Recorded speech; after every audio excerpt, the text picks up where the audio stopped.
The Real Estate Photography Podcast is brought to you by TourBuzz.net, high-definition virtual tour and photograph hosting, now with interactive floor plans. Sign up for your free trial today.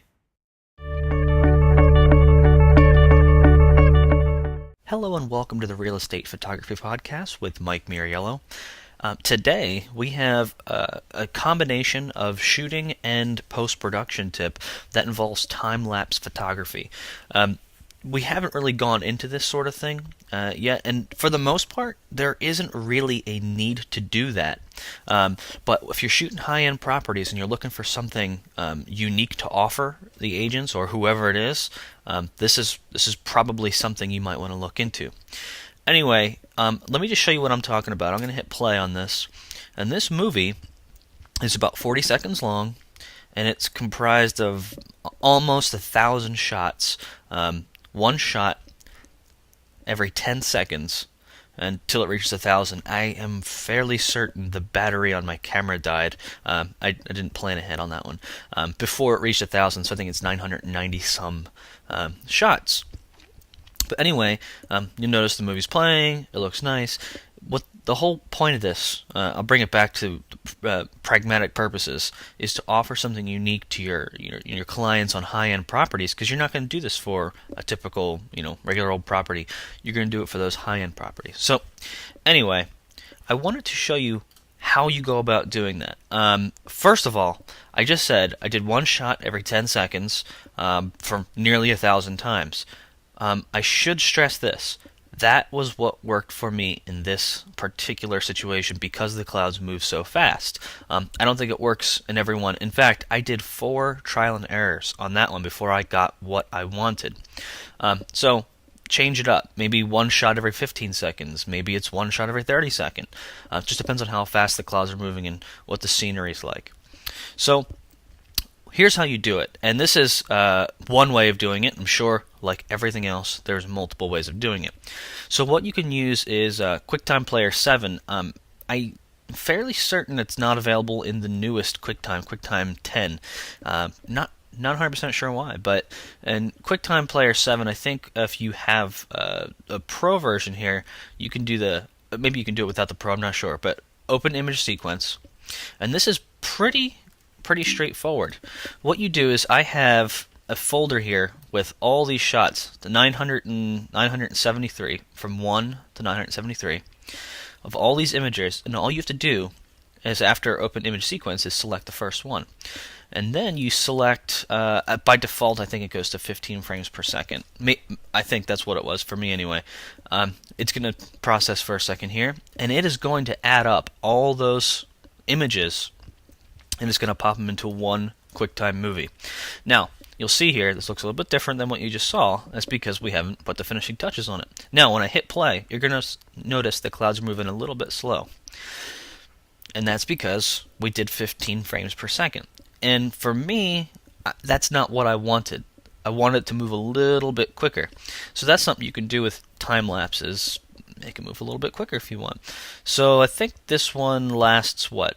I'm looking down in the lower left, 1 minute and 4 seconds. I want it to last, like I said, about 40 seconds. So we're going to do that again. Open image sequence. We're going to select that first one, and we're going to choose 24 frames per second. Let it do its thing. I mean, it's adding things up pretty quickly. And there we go. So there we go. We have this movie, and I'm going to hit play, and that's about the speed of the clouds that I want. Now, okay, so we have it, but look what we have down here. If you look down below, those trees are blowing in the wind, and that's really a huge distraction. So what we're going to do, first of all, we're going to close this off. What we would do, by the way, is export this to a movie, so we can then import it into a movie editor. So I'm using iMovie, but there's a few. If you're using a Windows machine, if you want to go on the cheap, there's Windows Movie Maker. I think across all boards you can use Adobe products, or if you're on a Mac, you can also use Final Cut Studio or Final Cut Express. Whatever you're using, it doesn't really matter, because what we're trying to do is very simple. So we have the movie, we put it in here, but what I'm going to do what changes about this is I'm going to change the cropping. So I'm going to use the Ken Burns pan, and you see this green box? The green box is where it starts, and the red box is where it ends. So it's going to pan from left to right over the span of 40 seconds. And I'm also cropping out all these trees that are distracting me from enjoying the scene. So if we were to do a fit, okay, blah, blah, blah. If we were to do a fit, this is what the fit would look like. If we do the Ken Burns, that's what it's just a slow pan. And in fact, when you watch this, I don't think you can even really tell. I mean, if you look really closely, of course, but it's so nominal, the panning, that you don't really notice, but it does flow. Now, something you probably can't hear that I just heard when I hit play was the sound of waves. I just imported, some sound there that kind of add another element to the movie. So it's not just something you watch, it's something you experience, something you listen to as well. So there's 40 seconds of waves, and then a fade out at the very end, and it fades out. So I think that is pretty much it. That's a cut and dry way of making it. Now, what I have done to these photos is I've actually imported them into Lightroom first. The all 900 and some photos there, I've imported them, added the effect I wanted, synchronized the settings across all of them to actually increase the contrast and saturation of these photos to actually make it, like the experience that it was. Not to fake it, just in mind, but to make it the way it should be.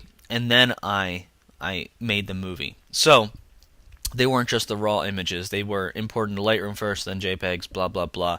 It's not an HDR. There are some tutorials out there that will show you how to make HDR time lapses, and they're pretty awesome. So I am not an expert at this.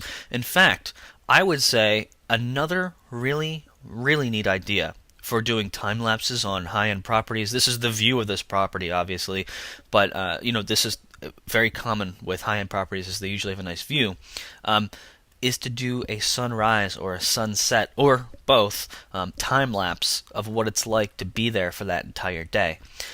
I say that, but I don't think I am at the point where I could do that yet. I didn't have enough time to experiment with it, and I highly suggest looking that up and trying to figure out how to do that. And I say it's complicated because no matter what exposure metering you're using, it might be a little off when the light changes, and a lot of times the camera will attempt to even out the lighting, and you might not get the effect you want. And if you go into manual, you might be overexposing or underexposing by a lot. So anyway, I think this is a good place to start. So thanks for watching, and have a good one.